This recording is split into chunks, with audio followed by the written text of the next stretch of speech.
যে আমলারা কোনোভাবেই চায় না যে এখানে জুলাই সনদ কোনোভাবে বাস্তবায়ন হোক। এটা 1990 সাল না, এটা 2008 সাল না, এটা 2024 সালের একটা অভ্যুত্থানের মধ্য দিয়ে তৈরি হওয়া একটা বাংলাদেশ। টুইস্ট করে দিত, টুইস্ট করে সরকারকে নানানভাবে বিপাকে ফেলতো। এই ঘটনাগুলো আমরা জানি। সেই পরিপ্রেক্ষিতে বলতে চাই যে আমলারা কোনোভাবেই চায় না যে এখানে জুলাই সনদ কোনোভাবে বাস্তবায়ন হোক, এবং জুলাই সনদ বাস্তবায়ন না হওয়ার জন্য যত ধরনের পন্থা রাষ্ট্রের প্রতিটি ইনস্টিটিউট এবং পুরনো ব্যবস্থার যে সৈনিক তারা নিতে চায়, সবকিছু কিন্তু তারা বিএনপির মধ্যে দিয়ে বাস্তবায়ন করতে যাচ্ছে। এবং এই পুরনো ব্যবস্থা নানানভাবে কিন্তু তারা বিএনপির উপর জেগে বসেছে। এটা হচ্ছে একটা সহজ স্বীকারোক্তি। সেই ক্ষেত্রে আমার যেহেতু বিএনপির বর্তমানে ক্ষমতায় আছে, 209টা সিট নিয়ে তারা সরাসরি বিএনপি থেকে এসেছে, তাদের বিদ্রোহী প্রার্থীরা অনেকে নির্বাচন করেছেন, অনেক জায়গায় হয়তো বিদ্রোহী প্রার্থী না থাকলে ওরা আরো 15-20টা সিট বেশি পেতে পারতো। তাই বিএনপির মধ্যে একটা কনফিডেন্স কাজ করতে পারে যে না, সে হয়তো আরো অনেক বছর ক্ষমতায় থাকতে চায়। কিন্তু বিএনপি যেটা বুঝতে পারছে না, বা হয়তো বুঝতে পারছে, তারা এটা স্বীকার করতে যাচ্ছে না যে এটা 1990 সাল না, এটা 2008 সাল না, এটা 2024 সালের একটা অভ্যুত্থানের মধ্য দিয়ে তৈরি হওয়া একটা বাংলাদেশ।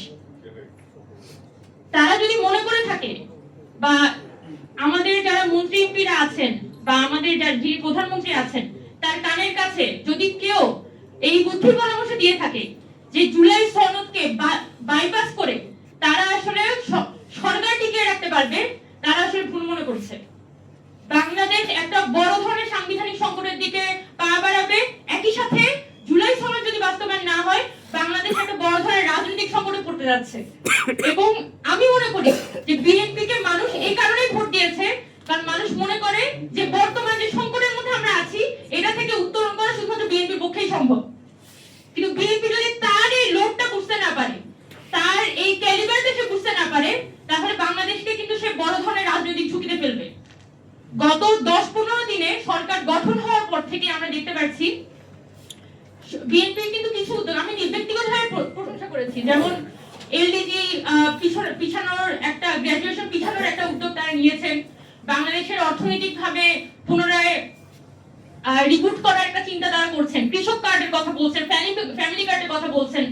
বাংলাদেশের যে 20% থেকে 30% মানুষ একদমই হতদরিদ্র, তাদেরকে কিভাবে করে আপলিফট করতে পারেন, তাদেরকে কিভাবে দুই মুঠো খাওয়ার ব্যবস্থা করতে পারেন, এটা কিন্তু তাদের প্রধান কনসার্ন। এবং বিএনপি মনে করতে পারে যে হয়তো যদি তারা ফ্যামিলি কার্ডের ব্যবস্থা করে দেয় বা ইকোনমিটা সাস্টেইন করে, তাহলে হয়তো তারা এই পরিস্থিতি থেকে মোকাবেলা করতে পারবে। কিন্তু কথাটা সত্য না, কারণ সমস্যাটা দ্বিমুখী। মানে বর্তমানে যেমন এটা একটা অর্থনৈতিক সমস্যা, পাশাপাশি এটা একটা রাজনৈতিক সমস্যা। আপনি একটাকে মোকাবেলা না করে শুধুমাত্র অর্থনৈতিক সমস্যাটা সমাধানের মধ্য দিয়ে কোনোভাবে পার পেতে পারবেন না। আর একটা কথা, যদি বর্তমানে আজকে গণভোটে প্রায় 70% হ্যাঁ ভোটের মধ্য দিয়ে না ভোট পড়েছে 2.5 কোটি, সেই জায়গায় হ্যাঁ ভোট পড়েছে অলমোস্ট 5 কোটি, তার মানে অলমোস্ট দ্বিগুণ। সেই দ্বিগুণেরও বেশি যখন হ্যাঁ ভোটের মধ্য দিয়ে আমাদের জুলাই সনদ গণভোটে পাস হয়ে এসেছে, সেই গণভোটকে কোনোভাবে যদি এখানে বাইপাস করার চেষ্টা করা হয়, তাহলে সামনের দিনে এখানে বাংলাদেশ বিরোধী যে শক্তিগুলা, যারা বাংলাদেশকে নানানভাবে আনস্টেবল করে রাখতে চায়, গত 1.5 বছরে আমরা দেখেছি যে অরাজনৈতিক শক্তি, যারা রাজনীতিতে যাদের কোনো অংশগ্রহণ নাই, যারা কোনো পলিটিক্যাল পার্টির অংশ না, কিন্তু বাংলাদেশকে প্রতি মুহূর্তে অস্থিতিশীল রেখে তারা ব্যক্তিগত মুনাফা তারা আদায় করে নিত, সেই গোষ্ঠীগুলো কিন্তু ফ্যাসিলিটেটেড হয়েছে। কেন হয়েছে? এই সংস্কারের কথা বলে, যে বিএনপি সংস্কার চায় না, গণতন্ত্রপন্থী দলগত সংস্কার চায় না, এবং সংস্কার চাইলে, এবং সংস্কার কারা চায়? যারা দেশটাকে নানানভাবে আনস্টেবল করতে চায়। এই ফর্মে একটা ন্যারেটিভ আসলে দেশের মধ্যে ছড়ানো হয়েছে। এখান থেকে মুক্তি পাওয়ার জন্য আমাদের এই জুলাই সনদ, আমাদের দেশের যে একটা কাঙ্ক্ষিত সংস্কার, আমাদের এই যে প্রত্যেকটা ইনস্টিটিউশনাল রিফর্মেশন, সেই রিফর্মেশনের পথেই আসলে বাংলাদেশকে হাঁটতে হবে।